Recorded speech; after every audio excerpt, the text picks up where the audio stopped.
a una gobernadora que ha sido en su momento acusada de muchas irregularidades, como en otros puestos políticos, que durante la campaña en la que buscó ser gobernadora de Chihuahua como panista, fue vinculada a proceso al ser relacionada con la llamada nómina secreta del priista César Duarte, quien hoy está en prisión.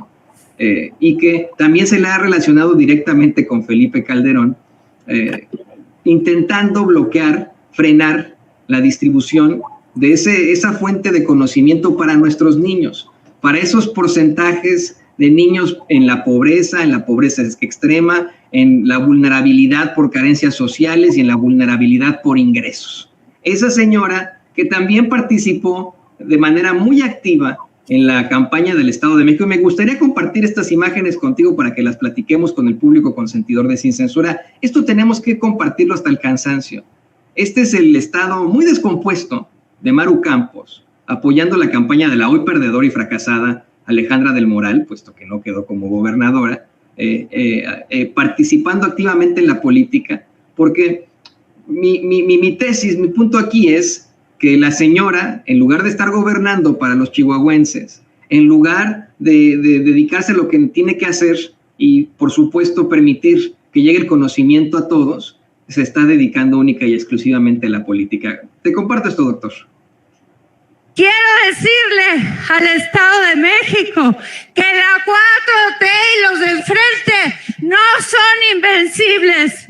En el 2016, 2018, 2021, Aguascalientes, Querétaro y Chihuahua les hemos roto el hocico a Morelos. ¿Sabe qué? Nos están rompiendo el hocico a los mexicanos, los panistas, con este tipo de determinaciones. Y lo que más me duele, no quiero ni siquiera utilizar esa palabra, pero... Oye, Toño, ¿no era la voz de la Chupitos? Parece, ¿no? Parece, ¿no? Yo no, mira, yo sé que siempre dicen que ustedes los... ¿Sabes qué es lo peor, Toño? ¿Sabes qué es lo peor? Que esta señora se la pasa viajando a Miami, a las Bahamas.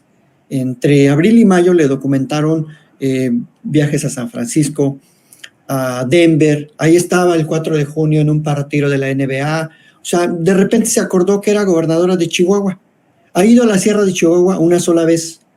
Una sola vez. La muy miserable, farsante, embustera. Así es. Autoritaria, soberbia.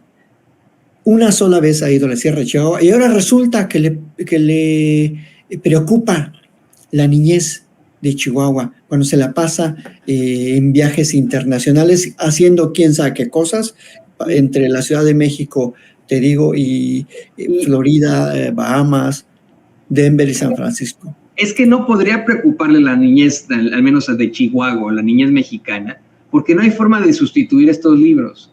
Es decir, si estos libros no llegan a las manos de nuestros niños allí en Chihuahua, en la Sierra de Chihuahua, en la Sierra Rarámuri, por ejemplo, pues no les va a llegar nada. No, vamos, yo estoy convencido, he estado leyendo los libros, he estado revisando, imagino que tú también, doctor, que no tienen ningún tipo de enseñanza o adoctrinamiento comunista. Hoy el mismo presidente dice que a partir de la próxima semana van a dedicar 3 horas diarias en la tarde para ir analizando poco a poco con expertos los libros y demostrar que no hay ningún tipo de instrucción comunista. Pero ponle que hubiera alguna circunstancia de adoctrinamiento y etcétera. ¿No sería eso mejor que nada?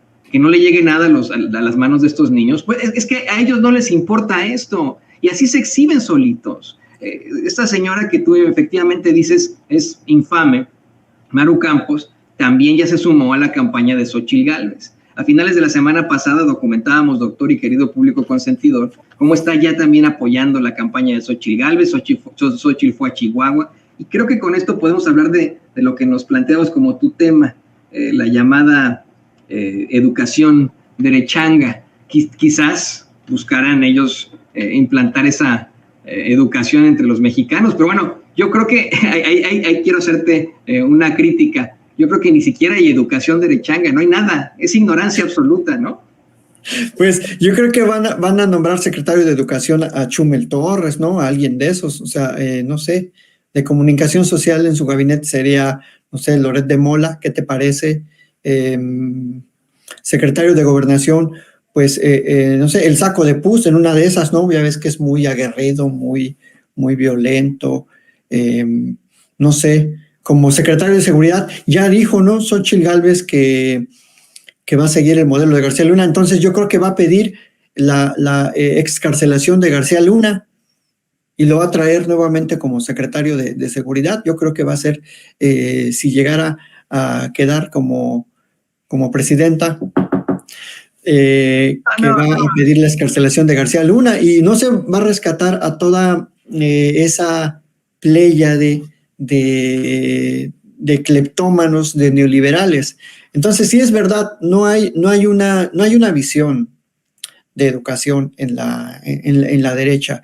Hay una visión de hacer negocios con todo, incluido la educación. O sea, este debate, bien lo dice el presidente, yo lo voy a decir con todas sus letras, son editoriales españolas, el Grupo Océano, Santillana, Planeta, quienes tenían el monopolio de la producción de los libros de texto desde preescolar hasta la educación media superior.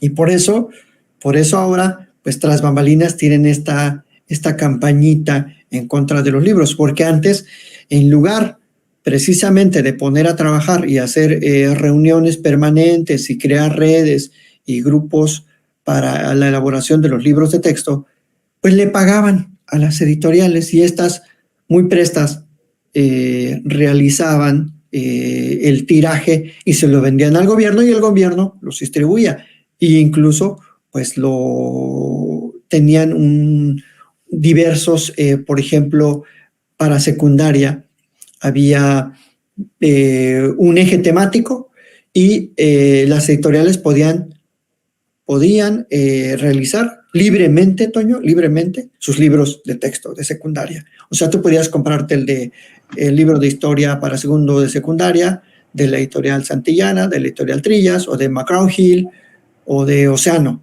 Entonces, antes ni siquiera había una crítica a eso, no les importaban.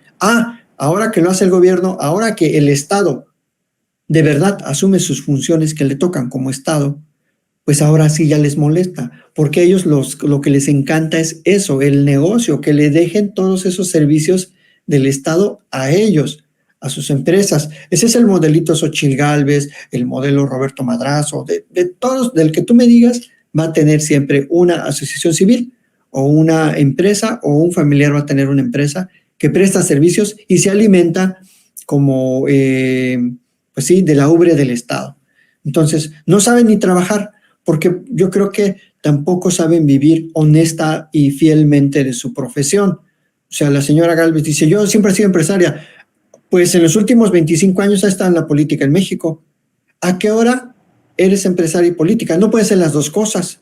No, mira, si ahorita no puede ni siquiera legislar, han documentado cómo es que pasan lista por Xóchitl Gálvez, pero no participa, no tiene asistencias en el Senado de la República. ¿Tú crees que en algún momento pudo hacer algo por su empresa? Pues ni que fuera pulpo, ¿no? Sí, es que esa es la realidad de las cosas, que son realmente traficantes de influencias. O sea, no se equivoca el presidente cuando dice son traficantes de influencias. ¿Por qué? Porque se dedican a gestionar contratos.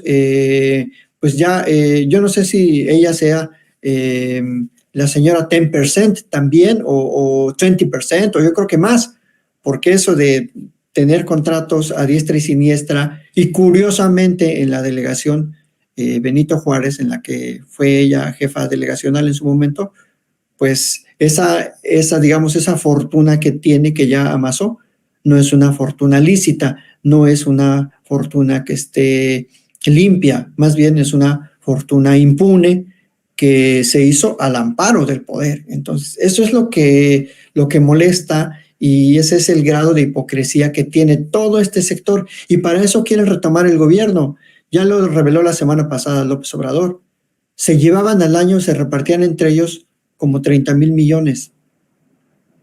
O sea, es un gasto que alcanzará, no sé, para cubrir el presupuesto, yo creo que de todas las universidades en México, de todas las universidades autónomas, bueno, con excepción de la UNAM, pero para que nos demos una idea, para cubrir las necesidades de medicamentos y hospitalarias que mucho nos hacen falta, para fortalecer nuestras capacidades técnicas para hacer el paso hacia ya la no quema de combustibles fósiles o para mejorar simplemente la infraestructura de nuestras ciudades, calles, alumbrado público, parques públicos, espacios deportivos y culturales. No hay inversión ahí porque estos infelices nos endeudaron y nunca les ha importado realmente el progreso social, ni mucho menos el progreso humano y educativo. Por eso resulta recalcitrante que ahora, según les preocupa la educación, a esta visión de la derecha que estamos teniendo enfrente.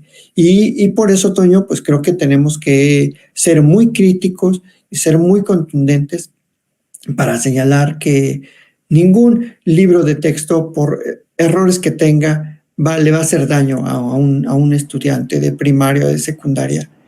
Porque la educación debe ser integral, no es nada más el tener los libros, es tener unas buenas instalaciones, es tener el material adecuado, el tener el entorno adecuado, el entorno incluso social y familiar, que cuenta muchísimo. Yo creo que cuenta más que los propios elementos técnicos de la educación básica.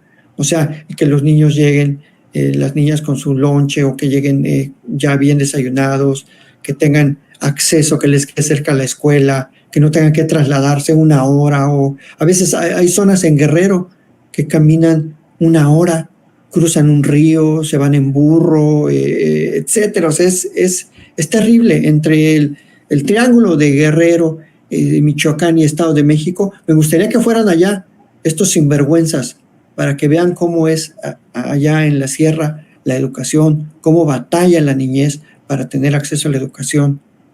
Porque sí, ellos piensan desde sus escuelitas de Polanco, de Lomas de Tecamachalco, de Bosques de las Lomas en Chapultepec, del Colegio Alemán, esas escuelas que son para la microminoría elitista de México. De todas las escuelas de los legionarios de Cristo, doctor, de todas las escuelas que manejan los legionarios de Cristo, nomás para que sepa.